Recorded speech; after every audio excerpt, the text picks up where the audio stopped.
Our last comic of the evening also hails from Columbus. Please, everyone, give a warm welcome to Danny Stratton.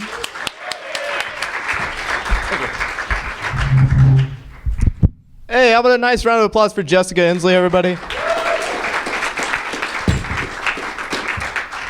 I just very quickly wanted to point out that there is a grown man in here sleeping, and all of us are just pretending like we're not seeing it. He's right there next to the pool table, just sitting, and he's asleep. And all of us are just like, whatever, he's old. He must know that it's not against the law. He also has like a shopping bag next to him, which just makes me imagine that he's just the most premature Black Friday shopper ever. And he just completely messed up where to go. So I have a girlfriend, and my girlfriend recently started working at a haunted house. And this is the first time in my adult life that I've ever really thought about haunted houses for any length of time. And they're really weird.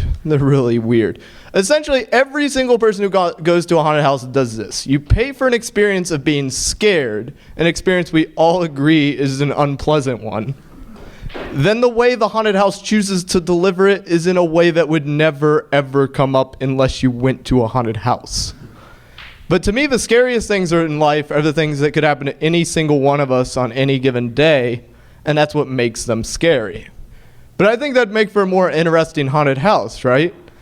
Is if you went into like the first room and you're at your friend's party and you just came out of the bathroom and you clogged the toilet and now you got to come out and tell everybody. You move from that room. Once you're done there, the next room, the girl you like is there and you got to ask her out before you leave the room. You move from that room, you move to the next room, your computer's not working and you got to call customer service. You move from that room and your parents are there and you got to come out as gay to them.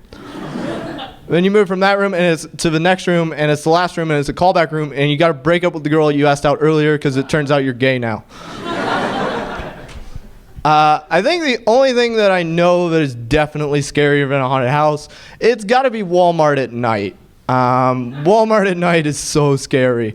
It's scarier than any horror movie I've personally ever seen. I was in a Walmart at night recently, and I was walking past one of the aisles, and I had to do a double take to make sure I saw what I thought I saw. And I was like, wait, did I just... Yeah, okay, I did see that. And what I had seen was just a man in an aisle of Walmart at night just smoking in an aisle like he wasn't smoking. And it wasn't like an e-cigarette either, right? Like it was like an analog, you know? Like he hadn't made the conversion yet is my point. And also he worked there. This was an employee of Walmart that literally cared about his job. He was like, if I get fired, there's always Kmart. I have a friend, everybody. I hope you do as well. I don't presume to know what your living situation's like. But I have a friend, and me and this friend, anytime we're together and a stray animal's nearby, my friend will call the stray animal over, but not by like a pet name, but rather the name of the actual animal.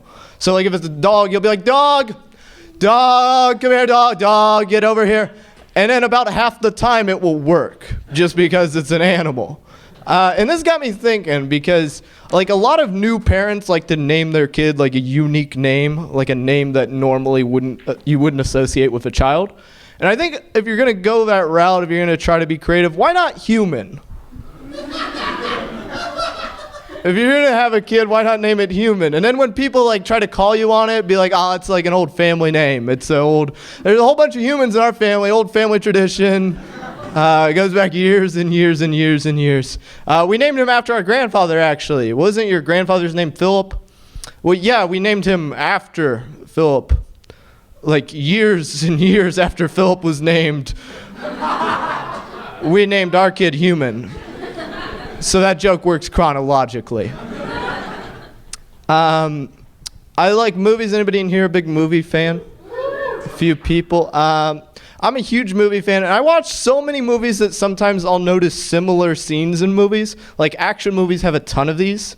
Action movies have like a ton of cliche scenes that come up from time to time. One scene that I'll always see in action movies is a scene where the hero of the movie will be in like a living room, and he'll be shot at once by like 6 villains, and he'll always kick over a couch and then get hunkered down behind the couch for a while and use the couch as sort of a makeshift shield.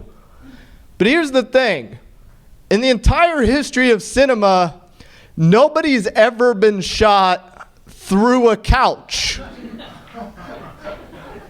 Like, if you're ever in a movie, just get behind a couch. You'll be fine. Saving Private Ryan should have had way more couches in it.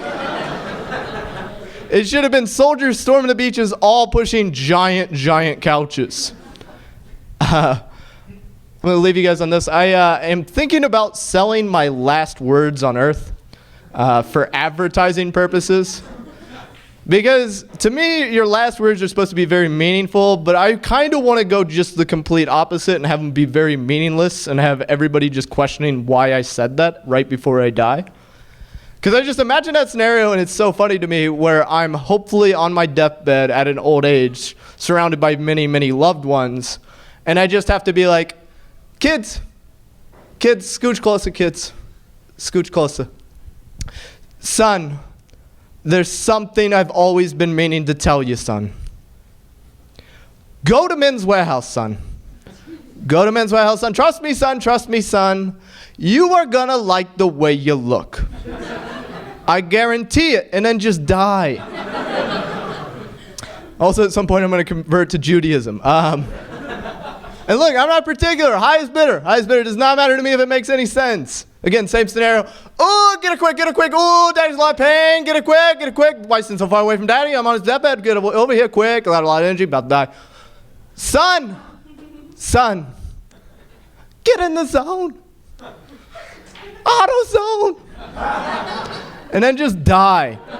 And then just every single morning for the rest of my son's life, he's just going to AutoZone going, I think I'm making dad happy. I don't really know what he wanted. All right, that is my time. My name is Danny Stratton. Thank you guys so much.